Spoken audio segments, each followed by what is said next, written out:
السلام عليكم ورحمة الله وبركاته. بسم الله الرحمن الرحيم. الحمد لله حمدا كثيرا طيبا مباركا فيه. والصلاة والسلام على أشرف الأنبياء والمرسلين وعلى آله وأصحابه أجمعين وبعد. Alhamdulillah, inshallah, we finished the first 14 ayat of Surah Al-Takweer last week, which talked about the 12 signs of, 6 signs that will happen towards the end of time, and then the first 6 signs, or the 6 signs that will happen after resurrection. And the previous passage, again, it focused on the affirmation or belief in the hereafter and the day of judgment, or the day of recompense and compensation. And we talked about how this surah has 2 major themes, which is discussing the hereafter, and in this passage we'll see discussing the prophethood or the messengership or the apostleship of the Prophet ﷺ and the communication of Allah with mankind in general. There was a brief description of the beginning of the end and the beginning of the hereafter in the previous passage, and again an encouragement to have faith in Allah, work towards righteousness as those leads towards Jannah, and to avoid shirk, which is again associating partners with Allah in worship, and avoiding a sinful life, because those are the things that will lead to the hellfire. So those were the kind of the focus points of the previous passage. And inshallah we'll get into ayat 15 through 29. Hopefully we'll finish today with the rest of the surah. And from here, the tone changes, right? The theme changes and the tone changes. So previously Allah Azza wa Jal started off by saying when this happens, and when this happens, and when this happens. And we talked about how that was to help get the attention of the listener as well. And then he mentions that on that day, عَلِمَتْ نَفْسُ مَا أَحْضَرَتْ, that every soul will know what it has brought forth of good and bad and all, so on and so forth. And then he says, فَلَا أُقْسِمُ بِالْخُنَّسِ الْجَوَارِ الْكُنَّسِ وَاللَّيْلِ إِذَا عَسْعَسَ وَالصُّبُحِ إِذَا تَنَفَّسَ. And Allah Azza wa Jalla now starts taking an oath by certain things, swearing by certain things. And He swears by things to show the emphasis of what He is going to swear by, or the thing that He is swearing about. And as a general rule, we understand that Allah Azza wa Jalla, since He is the creator of all of existence, He swears and makes oaths by whatever He wants of His creation. And as His creation, we cannot swear or make oaths by anything except by Allah subhanahu wa ta'ala. So only Allah Azza wa Jalla can make oaths and swear by anything He wants of His creation, since it all belongs to Him. But as His slaves, as His servants, we do not swear or make any oaths except by Allah subhanahu wa ta'ala. This is a rule that we have to follow. So Allah subhanahu wa ta'ala is swearing by Al-Khunnas, Al-Jawar Al-Kunnas, Wal-Layli Idha Asas, Wa-Subhi Idha Tanaffas, and a rough translation of these ayat. So Allah says, so I swear by the retreating stars, those that run their courses and disappear, and by night as it departs, and by the dawn when it breathes. So now He's swearing by these things, showing the greatness of these things. And Allah Azza wa Jalla, whenever He swears by something, it shows that it's a great sign. It's a sign that by itself is a proof of Allah subhanahu wa ta'ala, is a proof of His power, is a proof of His might. Now, the word stars, which you see in the verses, is not directly mentioned in the Arabic, but it's what it's being referred to. But again, since their denial of the hereafter is being based on the rejection of the Quran being from Allah subhanahu wa ta'ala, Allah Azza wa Jalla is now going to swear by certain things about the greatness of the Quran, and that this Quran really is from Him subhanahu wa ta'ala. So in this passage, Allah is swearing by certain things that are themselves proof of His power and His greatness, and an oath or a swear by Allah Azza wa Jalla is brought about to emphasize a point. To emphasize a point. This is why Allah Azza wa Jalla makes these oaths and does these qasam, that making an oath or swearing by something to emphasize a point, or to show the reality of it, that this is the truth and this is the reality. And there are 2 ways we can understand fala. Here it can either mean so no, meaning the negation of their understanding that there is going to be no hereafter, that the Quran is not really the message of Allah subhanahu wa ta'ala, or it's used fala la zaida, meaning it's an extra word, meaning that it's the form of swearing that Allah Azza wa Jalla uses. La uqsimu bi yawm al-qiyamah, la uqsimu bi hadha al-balad. In different surahs of the Quran, Allah uses the same form, and the la here is not necessarily meaning no, right? Because if you break it down grammatically, with some people who only learn just I guess the basic Arabic will say, what it says is, so I don't swear by Al-Khunnas, right? So that's not what is being said. It is very clearly understood in the Arabic that La uqsimu is a way of making an oath. So again, it can either be used to say you are wrong, that this isn't a revelation from Allah subhanahu wa ta'ala, and it also can mean that it's a way to make the oath itself. La uqsimu bil khunnas. But let's take a look at what it is that Allah Azza wa Jalla Himself is swearing by. So He says, Al-Khunnas, Al-Jawar Al-Kunnas. Right? These are the 3 main descriptions of the things that He is swearing by. وَاللَّيْلِ إِذَا عَسَّسْ وَالصُّبْحِ إِذَا تَنَفَّسْ 2 more. The first 3 referring to the stars, again in parentheses. Al-Khunnas means something, or it's referring to the animal that hides in daytime from the hunter or from some type of danger. The animal that will go and hide, meaning it's visible, you can see it if it was in front of you, but it's choosing to hide itself and conceal itself. Right? So this is one of the wild animals that will just go and hide. Al-Jawari, again referring to those animals that when they run around, they move really, really fast. And you can see them moving really, really fast. And Al-Kunnas, those same animals that have been hiding in the daytime, moving around fast when you can see them, then when they retreat at night into their homes. Right? So you think of a fox going into its hole or whatever, in the daytime it's hiding and then moving around, and then at the nighttime it goes back, retreats into its hole. And this is a form of, not really maybe a metaphor, but a kind of a play with words here. Because Allah Azza wa Jalla is actually drawing attention to the stars and the sky. And He's swearing by this great creation which is the heavens and the skies that are above us, as He does in many places in the Quran, by using words which are commonly referred to as animals, but then those qualities are borrowed to actually refer to the stars, right? وَاللَّيْلِ إِذَا عَسْعَسْ وَالصُّبْحِ إِذَا تَنَفَّسَ. And again, He continues that same theme by referring to the darkness of the night as it comes, and the break of day as it breaks, as if it was breathing. So what our attention is being drawn to is the sky, and this is a form of lafz or a riddle, basically not really a riddle, but a play with words, which is something that is commonly used in the Arabic language. And the Mufassirin mentioned that this is happening here in the Quran as well. That Allah is using words that are commonly used to refer to animals, but He's actually referring to the skies. So Al-Khunnas, when an animal hides from a danger in the open, not in their homes, Al-Khunnas are the stars that are hidden in the daytime due to the sunlight. They're still there, but you can't see them. Right? They're still there, they're still in the sky. If you could see them, you could see them, but because of the sunlight, you can't see them. So, despite the fact that they're still there. Al-Jawari, those that run, meaning once the sun has set and now the stars are visible, now you can see. And if you were to see the motion of the stars, literally, and we'll show you a video, inshallah, shortly, but you see how they run across the sky. Right? If you take the time from when the night starts and when the star becomes visible, and the whole night when it's there, it's not just, where the earth is spinning. So from our perspective, these things are moving, and it's like they're moving really, really fast. If you can see, where it goes from one place to the other. And then Al-Kunnas, again, because the stars themselves set, because the earth is rotating, so you see them. One you see it here, then you see it there, then you see this different body of stars, and so on and so forth. So Allah Azza wa Jalla is drawing our attention to the skies. And then He says, وَاللَّيْلِ إِذَا عَسَعَسْ. And He's swearing by the night as it as'asa. And as'asa, this in and of itself, is from al-asma al-addad in the Arabic language, which means it's a word that has two meanings which are opposite. And there are a few words in the Quran that have this is utilized in the Quran a few times. One word that has two opposite meanings. Right? So as'asa can either mean the darkness as it approaches, or as'asa means the darkness as it leaves. So when the night is coming and when the night is leaving, for both of those instances, the word as'asa is used in the Arabic language. And again, so this is kind of the miraculous nature of the Quran as well, right? So Allah Azza wa Jalla is swearing by the stars, this great creation that's above us, that if we were to see, in fast motion, it would be like they're hiding it, they're moving around, they're going back into their orbits or whatever it is. And then the night as it comes in and the night as it leaves, right? The night as it comes in is when you see the stars.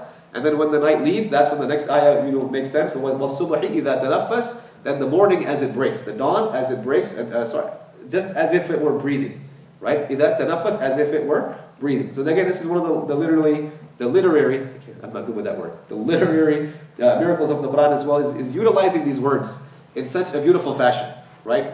Using words that are commonly used to refer to animals, but giving reference to the stars because of the same patterns that they follow, right? Using a word that has two opposite meanings, yet at the same time, both of those meanings are implied, which is the night as it comes in and the darkness as it leaves. وَالصُّبْحِ إِذَا تَنَفَّسْ. And the morning as literally as it breathes. Tanaffas means to take a breath out, right? To breathe in, breathe out. So the morning as it's coming, it's being visually described from us as if the light is breaking through. And it's just like if it was the day was breathing out and covering the night as it leaves. And this is a really a beautiful thing. And because this is mentioned in the Quran, again,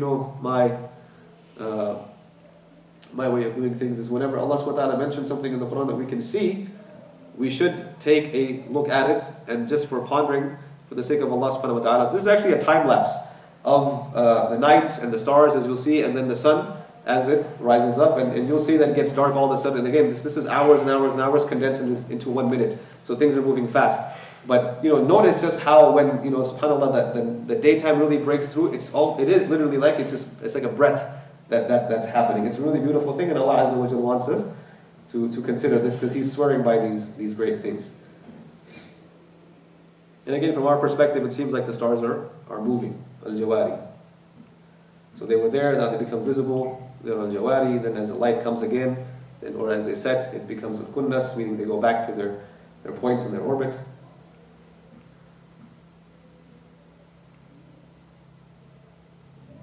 I think it's going to get dark soon.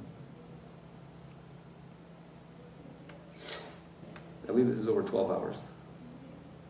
You see that this the day as it breathes through. It's almost like, and if you were to see that slowly, it's like you see it faster. It's like it's breathing through just the night. And then they'll have the sunrise as well. And so the sun can also be again when at the night time the sun is there. It's hidden, and then when it comes we see it, and then it does its movements in its orbit. And then when it goes into its orbit, so it also follows this pattern that is being referred to with these ayat as well. There we go. So again, Allah Azza wa Jalla is swearing by all of these things, right? Why? Because these are things that remind us that there is a creator, that Allah is there, that He is in charge of creation, that He is making all these things happen, that these great things of existence, the stars, the sky, none of this can be there by itself. So Allah Azza wa Jalla is swearing by things that we can clearly see, that give us knowledge that He is there, that He is in charge. And when we understand that all of this belongs to Allah subhanahu wa ta'ala, then He says what He is swearing on, and that is إِنَّهُ لَقَوْلُ رَسُولٍ كَرِيمٍ. Once you recognize that this is the same Allah Azza wa Jalla that has made all of this, إِنَّهُ لَقَوْلُ رَسُولٍ كَرِيمٍ ذِي قُوَّةٍ عِنْدَ ذِي الْعَرْشِ مَكِينٍ مُطَاعٍ ثَمَّ أَمِينٍ. He says that indeed this Quran is the word conveyed by a noble messenger. Right? He's swearing by these things. What is it that He's swearing on? That this is the Quran. This Quran is a word conveyed by a noble messenger who is powerful and with the owner of the throne, secure in position, obeyed in the heavens, and trustworthy. Now Allah Azza wa Jalla, first and foremost, He says that this is a لَقَوْلُ رَسُولٍ كَرِيمٍ. This is the speech of a noble messenger, meaning the messenger is coming with speech from somebody else, that is Allah's speech. But the Rasul here is Jibreel alayhi salam. Based on the majority view of the Mufassirin, the Rasul al-Kareem here is the angel Jibreel alayhi salam who brings the revelation from Allah subhanahu wa ta'ala to the messengers.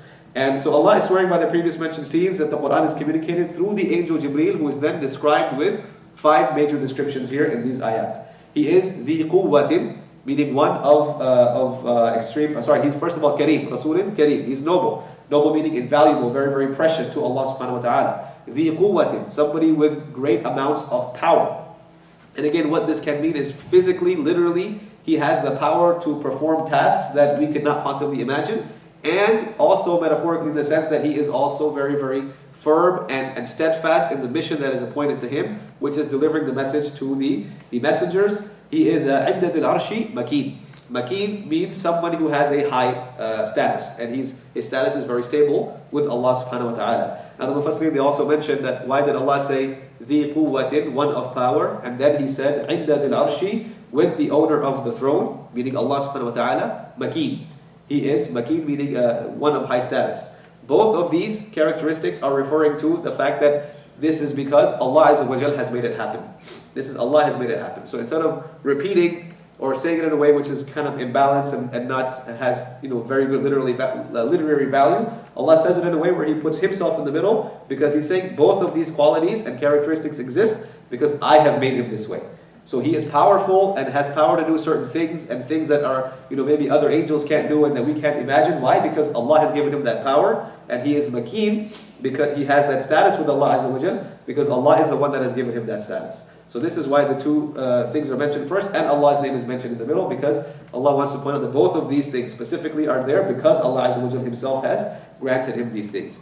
Then He's also described as Muta'in, one who is obeyed. And again, he has that high status, meaning so he is a leader of the other angels, so he is obeyed in the heavens. ثَمَّ أَمِينٍ, and even beyond that, he is trustworthy. Ameen. Right? So this is one of the nicknames of the Prophet ﷺ himself. He was known as As-Sadiq al-Amin, the truthful and the trustworthy. And so he is Ameen, he is Ameen al-Wahi, the one that is trusted with the revelation of Allah subhanahu wa ta'ala to bring that down to the prophets and messengers. So what Allah Azza wa Jalla here is doing, he's countering the argument that is being put forward by the disbelievers of the Quraysh, that he is getting this from a shaitan. That's what they said, right? In the later verse, Allah was saying, وَمَا هُوَ بِقَوْلِ شَيْطَانٍ الرَّجِيمٍ. It's not the saying of a shaitan or a Satan or a devil. It is communicated through an angel. It is communicated through an angel, and these are the qualities of that angel. So there's no way that this is not coming from Allah subhanahu wa ta'ala if this is the angel that is communicating with him. And then he says, وَمَا صَاحِبُكُمْ بِمَجْنُونَ. And your companion is not a madman. He's not crazy. وَلَقَدْ رَآهُ بِالْأُفُقِ الْمُبِينِ. And indeed he saw him in the horizon. In the clear horizon, he is where he saw him. Now here, the pronoun is going to the Prophet Muhammad sallallahu alaihi wasallam. And again, what's interesting here is that you have three pronouns being used without mentioning them out. So the first one was the Quran, then it's the angel Jibreel, and then it's the Prophet Muhammad sallallahu alaihi wasallam. And Allah Azza wa Jalla chose to do it this way, and the context is very clear, where it's not confusing. So وَمَا صَاحِبُكُمْ بِمَجْنُونَ. And your companion is not a madman. This is the second answer to what Allah is swearing by. So He swears by the stars and the night and the day.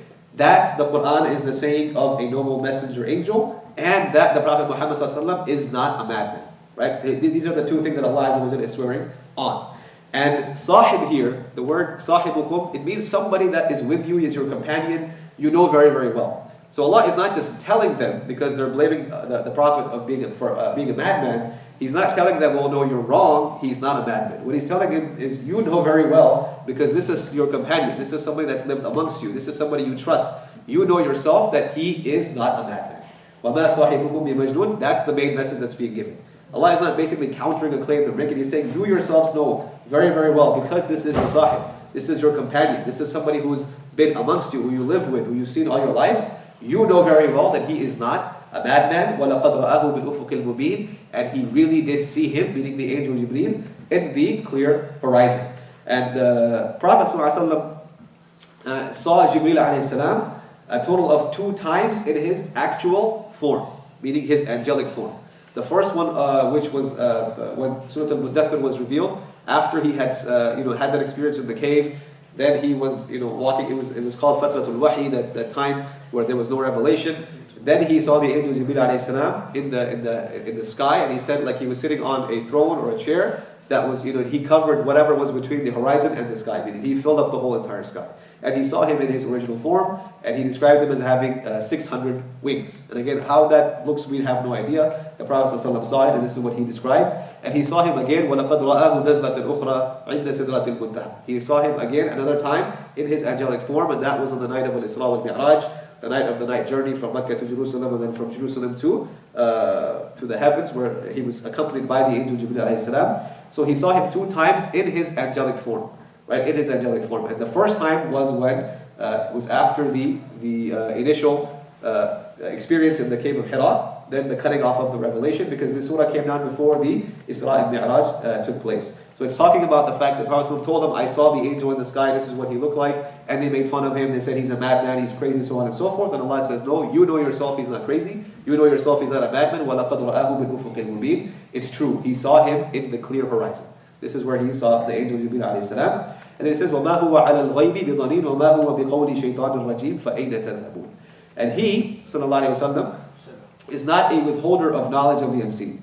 And the Quran is not the word of a cursed devil. And so where are you going to go? These are the 3 ayat before the final 3 ayat of the surah.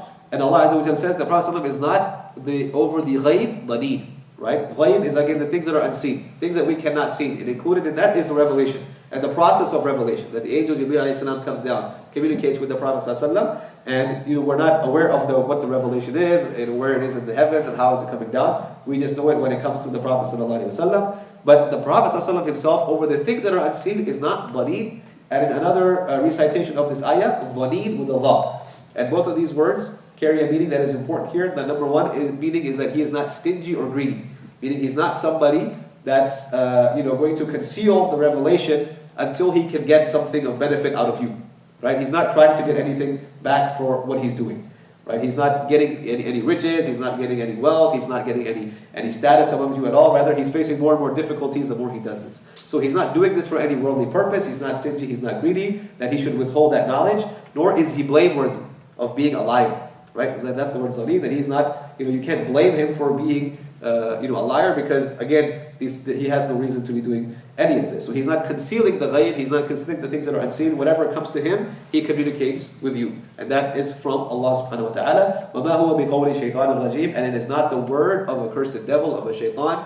Why? Because when they said that he was majnoon, another thing, they said that he was a kahin, a soothsayer, or a fortune teller. And what do the fortune tellers do? Again, they take whatever the devils communicate with them, whatever the shayateen communicate with them, and they use it for some worldly benefit. And so what Allah Azza wa Jalla is basically saying is the message He is giving you is not the message of a devil. It's not the message of a shaitan. He's telling you to stop, burying your daughters alive. He's telling you to be, kind to each other, to worship only Allah subhanahu wa ta'ala, to correct your own character, to correct your own, all of these things. He's not communicating to you a message that's a message of the shayateen. The shayateen want to cause fasad, they want to cause corruption, they want to create sin, right? But this is not what the message is. The message is one of piety, of righteousness, of good-heartedness. This is what the message of Allah subhanahu wa ta'ala is. So it's not the word of a cursed devil. فَأَيْنَ تَذْهَبُونَ. Basically, Allah is saying, so what are you going to do now? You've pretty much exhausted. You've said he's a liar. You've said this is the word of a devil. You've said he's a soothsayer. You've said he's a madman. But all of this is not true. He says, all of this very well is not true. So what are you going to do now? Right, where are you going to go? What's your next argument? Basically, Allah subhanahu wa ta'ala, what's your next argument? What else are you going to come up with? And Allah subhanahu wa ta'ala, obviously, whenever they brought up something, Allah Azza wa Jalla gave a reply to them in the Quran. Right? So when they said, وَمَن يُحْيِي الْعِظَامَ وَهِيَ رَمِيمٌ, when He talked about Allah Azza wa Jalla bringing back the dead to life on the day of resurrection, who is going to bring back these bones after they've turned into ashes? Allah said, قُلْ يُحْيِيهَا الَّذِي أَنْشَأَهَا أَوَّلَ مَرَّةٍ وَهُوَ بِكُلِّ خَلْقٍ عَلِيمٌ. That the same one who made them the first time is going to bring them back to life. Right? So whenever they came up with something, Allah subhanahu wa ta'ala gave them a reply. Right? And He showed them that they were really not wise in their arguments. And so He says, فَأَيْنَ تَذْهَبُونَ. Right? What's your next move? What are you going to do? Right? Make your move, basically, and threatening them and warning them. إِنْ هُوَ إِلَّا ذِكْرٌ لِلْعَالَمِينَ. But again, He doesn't wait because they have nothing to come back with. إِنْ هُوَ إِلَّا ذِكْرٌ لِلْعَالَمِينَ لِمَنْ شَاءَ مِنْكُمْ أَنْ يَسْتَقِيمَ وَمَا تَشَاءُونَ إِلَّا أَنْ يَشَاءَ اللَّهُ رَبُّ الْعَالَمِينَ. And these are the last 3 ayat of the surah. And the rough translation, it is not except a reminder to all of creation. For whoever wills amongst you, let him take a right course, and you will not, and you do not will, except that Allah wills, the Lord of all that exists, of all creation. And again, so Allah Azza wa Jalla is telling them about this Quran again, that you're denying that it's from Allah, that you're denying the message that it contains. إِنْ هُوَ إِلَّا ذِكْرٌ لِلْعَالَمِينَ. What is this other than a dhikr for all of creation? For all of creation. So the Quran, subhanAllah, is something of benefit for all of creation. We know this from this ayah. And dhikr is any type of worship, any type of reminder, any type of remembrance. This is dhikr. So the Quran is beneficial in many, many ways, in that it's a form of worship, it's a form of remembrance, it's a reminder of Allah subhanahu wa ta'ala, it's a reminder for us to be, putting our lives in track. And it's there for all of creation. لِمَنْ شَاءَ مِنْكُمْ أَن يَسْتَقِيمَ. But it's there for whoever wants to take the right course, right? Whoever wants amongst you to actually, have, the goodness that comes with believing in Allah subhanahu wa ta'ala and the Messenger sallallahu alaihi wasallam, then for that person it's going to be beneficial, right? هُدًى لِلْمُتَّقِينَ. Allah says in another place in the Quran that this is a book that has signs and ayat and all of these. They're guidance for those who are aware of Allah subhanahu wa ta'ala, who are consciously understanding that I have to make a change, I have to make an effort. That's who ends up guiding. Now when Allah Azza wa Jalla said this, again, not all of these ayat came down together. We have to remember that. So different ayat came out at different times, or maybe portions at a time. So when this one came, the last ayat was not revealed at that very, very moment. So and Allah Azza wa Jalla Himself waited, because He probably knew that they were going to say something. So they're running out of excuses now against the Prophet ﷺ. They can't call him anything else because Allah is coming up with replies, and they basically know that he's not whatever they're saying. So they attack this. They say, لِمَنْ شَاءَ مِنْكُمْ يَسْتَقِيمَ. Whoever wills, let him take a right course. So they said, الْأَمْرُ إِلَيْنَا. Right? It's up to us. Right? لو شئنا استقمنا ولو شئنا لم نستقم. That if we want, we can take the right course, and if we want, we can not do it. Allah is saying it's up to us. Right? Whoever wants to do it, do it. Whoever doesn't, Allah is saying it's up to us. And then Allah says, وَمَا تَشَاءُونَ إِلَّا إِن يَشَاءَ اللَّهُ رَبُّ الْعَالَمِينَ.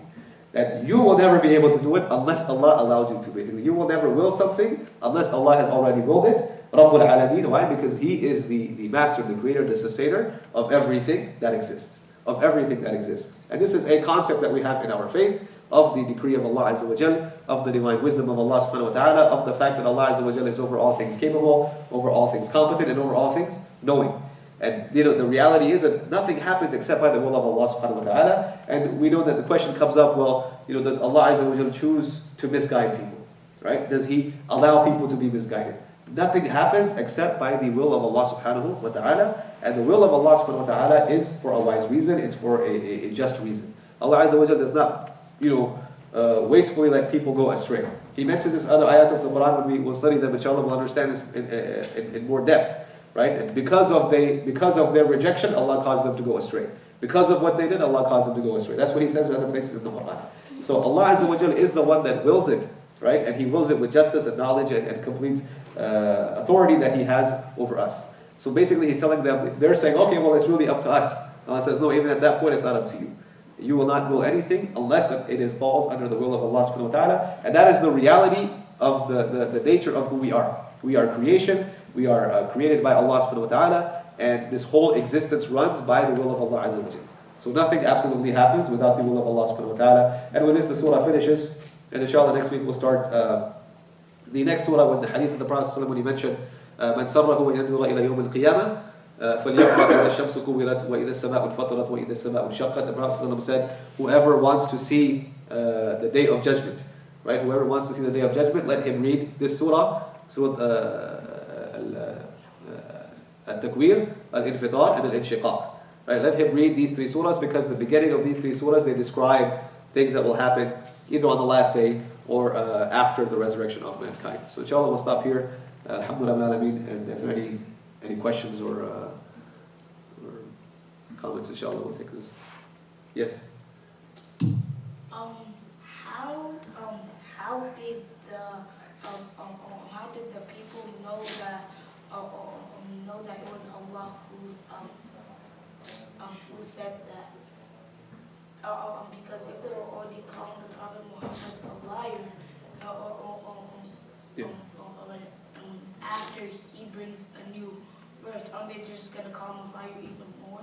So this is what Allah Azza wa Jalla tells him. He says that you know yourself he's not a liar. Right? وَمَا صَاحِبُكُمْ بِمَجْنُونٍ. You know yourself he's not a liar. And the fact is that even some of them that became Muslims later on, they admitted it. They said, we were sitting together and we said he is a poet. And then we said, no, but he can't be a poet. And they said, well, we'll call him a liar. And they said, but he's not a liar. Right? So they knew it themselves. And even they admitted it. They admitted themselves that he's not a liar. And everybody knew he wasn't a liar. Right? So basically, Allah is exposing them that you are the liars. You are the people making things up. And they really can't go on doing that much longer. Why? Because they know themselves. And they admitted it. They admitted it themselves that he wasn't a liar. So, good question, though, Mashallah. Can I add to that? Please? Can I add to that? Please. What he was saying from the ayah, they've known the Prophet from birth. They've dealt with him. They know him. And the hadith of Abu Sufyan, Yeah. when he was away, Can I get that? Yeah. and I was asking about the Prophet, and he said even Abu Sufyan himself wasn't a liar from that hadith. Yeah. Said if he could lie on the Prophet, he would have lied, but he was afraid because he was in front of the other people, so he just had to twist it just a little bit. But he didn't lie. They knew he wasn't a liar. They dealt with him. And this is why Abu Bakr Siddiq was the first one to believe in him and didn't question him. Because he knew his character, You know somebody, you deal with somebody, you know him. If he's going to lie, people who lie, even if he's speaking the truth, he's probably lying. He's probably lying. But somebody who you can swear that, no, this person is not. So that's why Allah, as he said, use the word sahib, your companion. Your companion, somebody who's with you all the time, somebody you know in and out. So even before Allah even revealed the verses, they know themselves. They just wanted to hurt the Prophet Islam. They hated Islam. They hated the believers. That was what. Sure. Another meaning of the word sahib is وَمَا صَاحِبُكُمْ بِمَجْنُونٍ. Someone, so you're right. Basically, someone that lives among you know very, very, very well. Right? Someone that you know very, very well. And again, this was somebody that was of a higher status than them as well. Right? He was someone of a higher status of them as well. And they all recognized him as Al-Amin, the one that was trustworthy, even though some of them, they did not believe in his, or they rejected his message. They still would entrust him with their things, even to the point when he made the hijrah to Medina, sallallahu alayhi wa sallam, he had to keep Ali radiallahu anhu in Mecca to return the belongings of the people of Mecca because they still entrusted him with their things. Right? So this shows you how they understood he was somebody that was not a liar, because even though they were calling him that, they were still going to him because they trusted him with their money and their wealth and their things. To the point that when he was forced to leave Medina, he had to have one of them stay and give back the things of the people of Mecca that they still had. So subhanAllah, there's no doubt about it in those people's minds that this person was a liar at all. It took, it was if you see some of the narrations from the history, you see them how they're so confused what to do when the Prophet ﷺ is saying all these things, and they're so confused because they know that if they call him a liar, then they've broken every one of their traditions. Like Abu Sufyan didn't lie because he didn't want his people to see that he was a liar. Radiallahu anhu, he became Muslim later on. And so they were so confused because if we say this, then we're breaking our own traditions. And it's something that Umar ibn Khattab radiallahu anhu pointed out to them before he was a Muslim. Then how can you say these things about him when you know it's not true? How can you say he's a magician or a sorcerer or a fortune when you know yourself it's not true? This is against our ways, right? Even against their own jahili ways. So subhanAllah, there was no shadow of a doubt. And this is why it was so confusing to them. Because they know he's telling the truth, but at the same time, what did he say when he climbed the mountain, when he started calling people to Islam? He said, if I was to tell you that there was an army behind this mountain ready to attack you, would you believe me? They said, yes, of course. That's a huge thing, right? That's a huge thing. And then he says, okay, if you believe me with something huge like this, then you would believe me when I tell you that I am a messenger of Allah subhanahu wa ta'ala to save you from the hellfire and from shirk and all these things. So there was no doubt whatsoever that he was the most honest and the most truthful. So sallallahu alayhi wa sallam. I have a question. Yes. Alright, so you mentioned judgment and the day of judgment and stuff like that. So you have all these disbelievers who modern day are criticizing Islam, calling them terrorists and stuff like that, they are terrorists. So you have the shaitan who's doing all of this. So I have a question. So is it the shaitan himself who's going around and spreading all that, like putting it to people? Or does he have different people doing different things? And if so, what is their specific punishment on your day of judgment? So the leader of the shayateen, right, which is Iblis, he has an army of followers that are also shayateen, also of the jinn, mostly, and they basically do his work, right? So he's the leader, and they do his work for him, right? Inna shaytana yanzighu baynakum, right? Baynahum. Allah tells us that shaitan wants to cause problems between you. So his goal is to go around and tell somebody one thing and tell somebody else something, and make people fight and make people have issues with each other. This is something he wants to do. So is he behind this? Yes. Right? Is his army behind this? Yes. So then why are the disbelievers getting punished and it's all behind him? Well, because they willfully choose. You understand? So he's not forcing anybody to do his work, but they're accepting to do his work. You understand that? Mm-hmm. So if I come to you and I say, hey, I want you to do this thing, it's really, really bad, but I want you to do it. And if you do it, it's your fault, not mine. Because I just told you, but you did it. You see? And that's what Shaitan's going to say on the day of judgment. When all these people are standing and being punished, they're going to say, he made us do it. He's the one that told us to do it. He's the one we followed. And what is Shaitan going to say? He said, I didn't make you do it. I just told you to do it. It's your fault, right? So you're going to pay for what you did. So if they're choosing to follow the Shaitan, if they're choosing to follow him in his ways, and they're choosing to follow him in his plan, then they deserve to be punished. Because they're the ones making that choice. Does that make sense? Yeah. You get it now? Yeah. But I asked what's it going to be the specific punishment? Well, the hellfire is the punishment for the disbelievers, the hellfire is the punishment for Iblis, and whatever Allah subhanahu wa ta'ala exposes them to, whatever it is, it's going to be horrible. It's going to be bad, right? So you should be more focused on you going to Jannah, inshallah. And keep thinking, read those ayat about the hellfire so that you can be scared enough not to do those things, and then read those ayat about Jannah so you can be encouraged enough to do those things, right? And let the shaitan be punished in the hellfire, and don't worry about what his punishment is going to be, inshallah. Yes, yeah. So Assalam. Us as a Ummah, since we never met the Prophet, we get extra lesson. Then if we were Christians, we get double reward or stuff like that. But if you was among the Prophet and you rejected, they get double or something, Allahu A'lam. Allah knows best.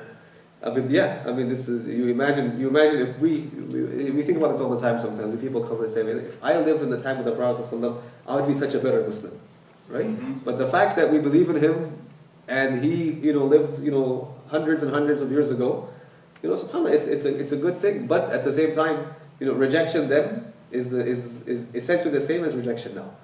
Because the message of Allah Azza wa Jal is consistent, it's there, it's plain for us to see. And if it's been communicated with somebody, then the message has been delivered, the job has been done. And they're responsible for whether or not they accept it, whether or not they reject. So, it's Allahu A'lam if there is more of a punishment, but the general punishment is the same for rejection. And rejecting the Prophet ﷺ then is basically the same as rejecting him now. And that's because of the miracle that Allah Azza wa Jal has maintained through the Quran and through the message of the Prophet ﷺ. I mean, you have billions of people now following the Prophet ﷺ. There's no leader ever, I don't think, in the history of mankind besides the Prophets ﷺ, that were able to have this kind of a following hundreds and hundreds of years after their death.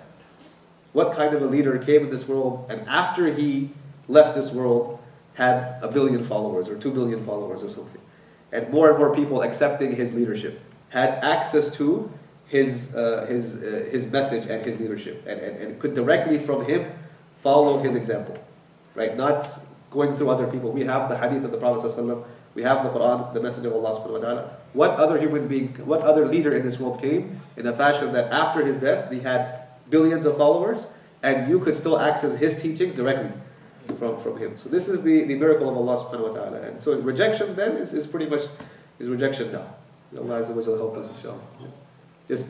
Can you tell us a little bit more about how these verses were revealed to the people after they were communicated to the Prophet sallallahu alaihi wasallam? So now the Prophet ﷺ communicating back to them, Right. basically. Yeah. So the Prophet ﷺ, what he would do is again, so he in the early Meccan period, and again I'm not sure if this was at the same time where everything was a secret, but this most likely is a time now because these are responses to the Quraysh.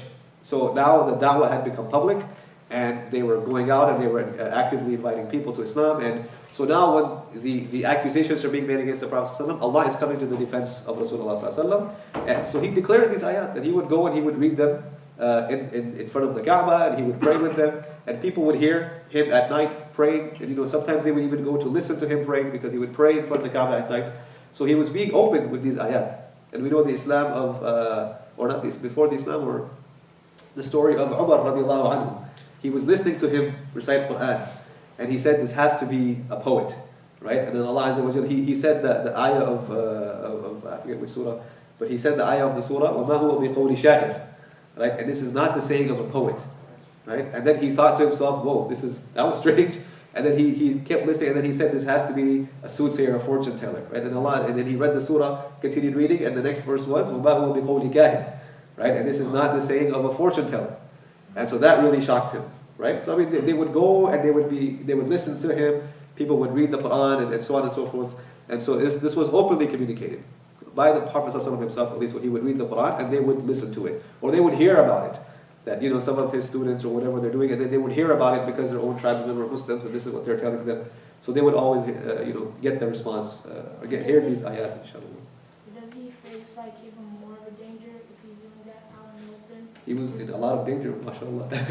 That's the risk he took, alhamdulillah. But that's the thing is, Allah Azza wa Jalla is there to protect him. He was sure of that, and so he wasn't scared, because Allah Azza wa Jalla is going to make sure his message reaches the people, inshallah. Anything else, inshallah? Sister say. inshallah. Barakallahu fikum. Subhanakallahumma wa bihamdika, ashhadu an la ilaha illa anta, astaghfiruka wa atubu ilaik. Jazakumullah khairan.